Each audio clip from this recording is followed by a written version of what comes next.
All right. Thank you, Umesh, for coming on this vlog today. And first, I want to start off with, asking you a little bit about your company. You're with P3 Health Partners, correct? That is And correct. yes. And if you could just tell us, like, a little bit about what that company does to start, it'd be great. Sure, sure. Well, thanks for having me on your vlog, Robert. And yeah, so we guys are P3 Health Partners. We are a population health management company, and we manage lives on behalf of our health plan partners. So currently, we are working with 14 different health plans. We are in 4 states, and we are managing close to 85,000 lives. Medicare Advantage is our biggest customer base, but we also manage commercial and direct ACO lives. Um, so the way we manage these lives or our patients is through an extensive network of providers we work with. So primary care specialists, hospitals, LTACs, SNFs, pharmacies, labs. It's all part of a closed network that helps us manage uh, this population.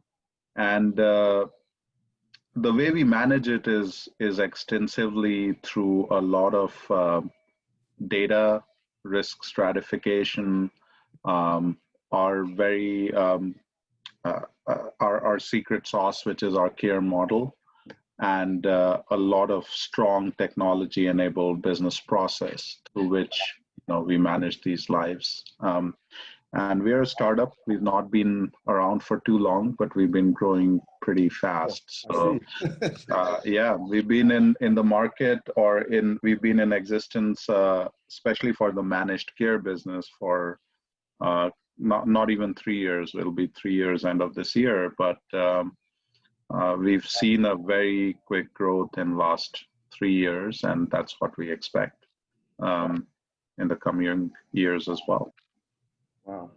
And you're the CTO, which is a pretty big position. And you've been on the front end and you're now a part of the growth, which is pretty impressive. And could you tell us like a little bit about what your day to day as a CTO for P3 looks like? Yeah, no, it's with all the rapid growth that we are having, it's quite exciting to be in this leadership role and to lead the technology strategy and implementation across the organization. So my scope of work is pretty much everything digital in the organization.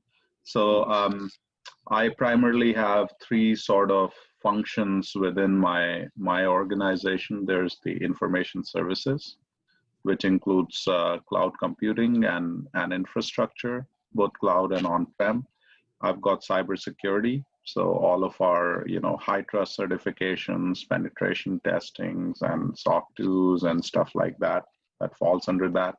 I also have endpoint support under that, so all the help desk and all the support from a tech perspective sits in there. So that's sort of the IS side or information services. The other function I've got is data engineering. So everything from a data ingestion, normalization, inter-system connectivity, as well as our data fabric, which is sort of our hybrid data warehouse on cloud. All of that sits under the data engineering function. The third function is product engineering, which is sort of our experience layer that sits on top of data and also on the transactional front. So everything spanning from provider experience to patient experience to health plan as well as management experience sits in there. And it's a combination. We've invested a lot of money on building our own P3's fabric or P3's experience layer, which a lot of that is built in-house on a lot of cutting edge tech. And then we also have custom off-the-shelf applications under that product area where, for finance or for areas which are mostly back office claims and revenue cycles, stuff like that, that sits under the COTS layer. Yeah, so that's that. And then I also have within product, we also have an innovation function where we sort of do a lot of technology innovation stuff, artificial intelligence, avatars, bots, more cutting edge tech, VR, AR, that we test out and try to bring to the mainstream as they succeed. So that's sort of a length and breadth of what I do. Never a dull day. It's very exciting. So you guys, you said AR, so you guys are also doing augmented reality? We are into testing some out very soon. So we are in conversation with Microsoft, and we are primarily looking at some use cases utilizing hologram, Microsoft hologram, to use for clinical education. Yeah. That's interesting. So you have a lot of responsibilities in a lot of different areas for P3. So could you tell us which area do you feel is the most challenging for you? I think hands down, two areas that I feel are challenging. One is the cybersecurity, because no matter how secure you are and how many certifications you've done on security, say like we are high trust compliant, but in healthcare, you just have to, it's a constant that we need to keep upgrading our security posture, because there's so much hacking, there's so much data breaches going around, and I think that's what I think is one of the critical areas. The other critical area is data, because there's a lot of data in healthcare in general that's unstructured, right? So 30% of the healthcare data is unstructured. So you ingest data from unstructured sources like chart, which has most of the clinical intelligence sitting in there, but you can't mine that. Then you've got all these disparate sources. There's no global master keys to that. So you need to build your own global master patient index internally. And then you've got all these sources. So bringing that into second normal, third normal form is a constant hustle that you have to go through. So I think data and integration is another one which I think is challenging, but it's good challenge, because these are some of the burning healthcare issues across the board that a lot of people are trying to solve for. So very happy to be seeing these challenges. Oh yeah. And so from my understanding, like you guys have a big interoperability agenda because you're doing population health, and you're saying your challenge is getting that data clean into your system so that you're able to create insights for your end users. Is that what you're? Yes.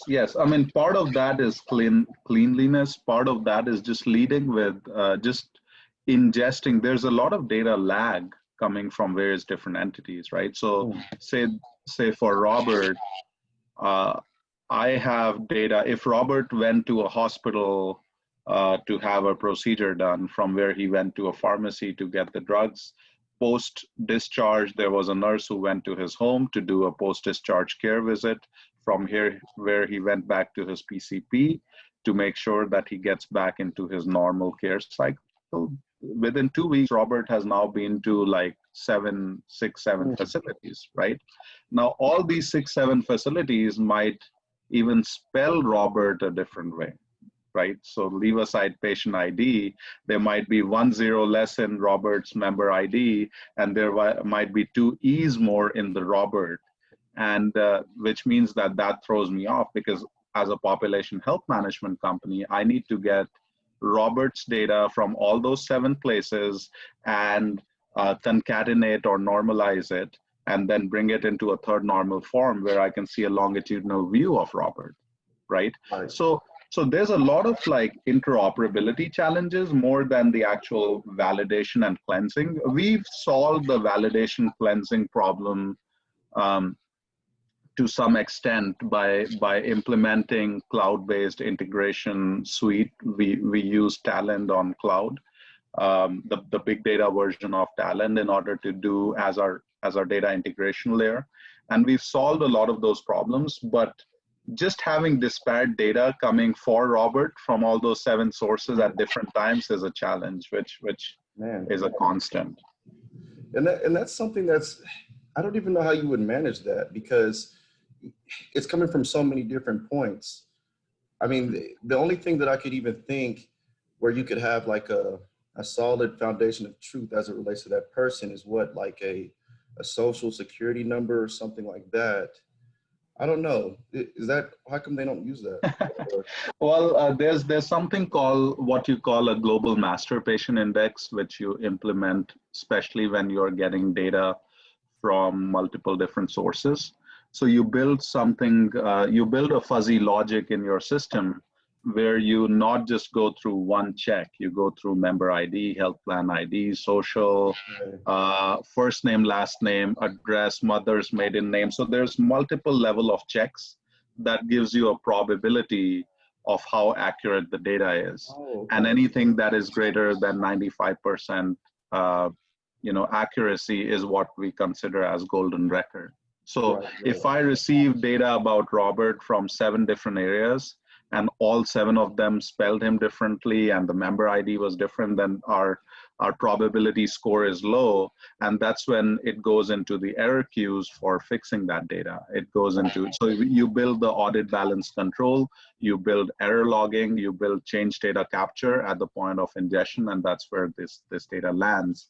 And someone needs to manually look at it and really identify who the heck Robert is, and Right, then right. send that data back into the ecosystem. And I was gonna, my next question for you was, you know, some of the challenges that you think the industry that you're in is facing, but I almost feel like you just answered it.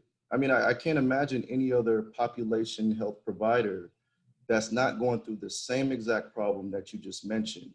And that's the lag in the data being centralized, you know, in a one source system, and making sure that it's accurate and it's Robert that you're you're talking to. Right. So yeah, that's interesting. But what other challenges do you see from an industry perspective besides that one? From an industry perspective, I think there are multiple challenges. Data interoperability is one. Um, Access to care is another big issue that healthcare is facing at this time, right? Oh, yeah. I don't know, in a day-to-day life, if you have to get in front of your PCP, is going to be at least 2 weeks, and if you need to get in front of a specialist, is at least 2 months or a month and a half, and a lot of times it's too late at that point.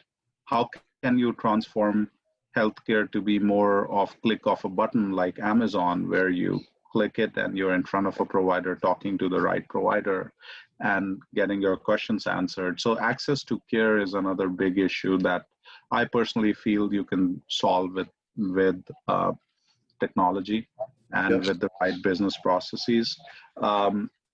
Some of the other things is the patient experience. Even though a lot of healthcare organizations, large health systems, they claim that we are working in the best interest of patients, but it's not, because all Say of our that. healthcare is so, it's actually the exactly opposite. It's large insurance companies who drive the agenda, and it's more administrative than anything. Yep. The other big issue is moving to value-based care or outcome-based care. So far, the system has been fee-for-service, which means that if Robert is going to his PCP 10 times a year, the PCP is going to get paid 10 times for all those encounters that he's documented, instead of really identifying how's Robert's actual health. Is Robert in a good shape or not? And that's how you need to assess the PCP's performance. So moving to value-based care is a big one that a lot of people are working on. Provider burnout I mean, we have a shortage of providers, and with all these regulations that EMRs, regulations, documentation, clinical documentation required, to see Robert is going to be half an hour for the doctor, and it's going to be another 1 hour of clinical documentation that they need to do in order to submit the encounter. So the provider burnout is a big issue in the industry that people are looking to solve for. There's mental and behavioral health issues, which have actually during COVID especially now. has, yeah, especially now, it has actually come out in the open with increasing number of suicides, mental health challenges. It was never considered as a focal point, but now it is, with so much isolation, with lack of uh, support system, loneliness. There's so much going on. So mental behavioral health and bringing that mainstream is has been a challenge. So I see this as healthcare challenges, and to me as a technologist, I really don't see tech challenges. Personally, I don't see, or I don't think any technologist should really see the technology challenge. You know, if you understand the issues in healthcare in general and you solve for it using technology, I think that's what we should all, technology should be an enabler. And that's how I see it. I don't see it as a IT executive who's looking at only, you know, tech challenges. If I can solve some of these glaring business issues with tech, um, that'll make, you know, the job worthwhile. Yeah, and I think you hit it very, very well because so many guys, they think, you know, the issue is technology as it relates to healthcare, but it's healthcare in general. It's like if you're developing technology or you're servicing providers or healthcare systems, the people that are really benefiting from it is the systems or the patients or the providers. Right. So, you know, you're saying that we have to find a way to look at these glaring problems and then approach it from creating or enabling technology to solve some of those issues. And I think that, you know, you answered that very great because, you know, a lot of people would say, well, there's this technical issue, but you're thinking from an executive standpoint, which I think is just wonderful, especially for the viewers to understand. Is it starts as a business issue and it starts as a quality of care issue, and you know, empowering people's lives. So I think that's wonderful. Yeah, and how it stemmed, Robert, to give you a little bit of a sort of a history around it. I was born and raised in India, and you know, I remember still being in the school at the time, undergrad. I was in my engineering undergrad, and we were doing a medical camp, and I saw that tons and tons of people lined up, and we were not prepared. We didn't have enough medicines. We didn't have enough doctors. We didn't have enough lab in the close proximity where we could send some of those patients. So it was supposed to be a social sort of healthcare camp. And we were prepared for 5,000 people to show up in 3 days. And 20,000 showed up. And, you know, at the time, you know, we used to have Skype back then, was very new. And my mother is a doctor. I called her. I said, Mom, I was in another state, and I was like, hey, this is what's going on. What do you think I should do? She's like, you know, why don't you get on, I'll get a panel of doctors and we can bring some people together. Just set up a Skype call and we'll talk to them. So you have like 5 doctors there on the ground. I'm going to give you 5 more through your Skype call, and we'll try to address the concerns, and we'll just document everything on paper and send it to you so you can, you know, key it into your system. And we approached it that way. We did another camp, and, you know, we had, you know, again, similar number turned out, but then now we were able to resolve that.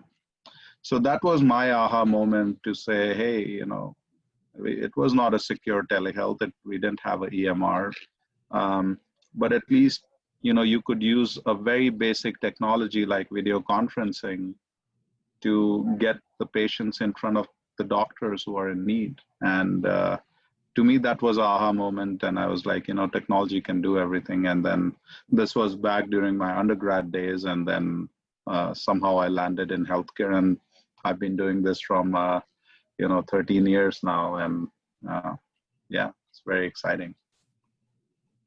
Well, that is very exciting. Very exciting.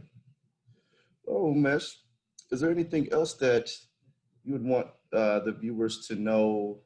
Any other thoughts that you may have?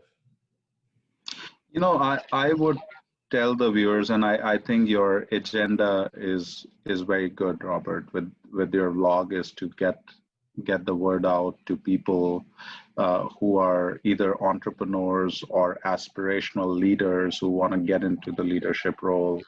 Um, if there's anything I can do to help in your journey, feel free to reach out to me on LinkedIn, connect with me, and if I can answer any questions, um, I would let all of your viewers know to feel free to reach out. I'm not very good at replying to sales pitches, but if you genuinely need help in identifying what's next for you in your career, please feel free to reach out to me and we'll connect. And anything I can do to help and to get you in healthcare or help you succeed in your roles, I'll be very happy to help.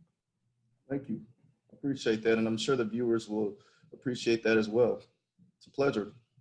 Sure, it's a pleasure. Thank you so much.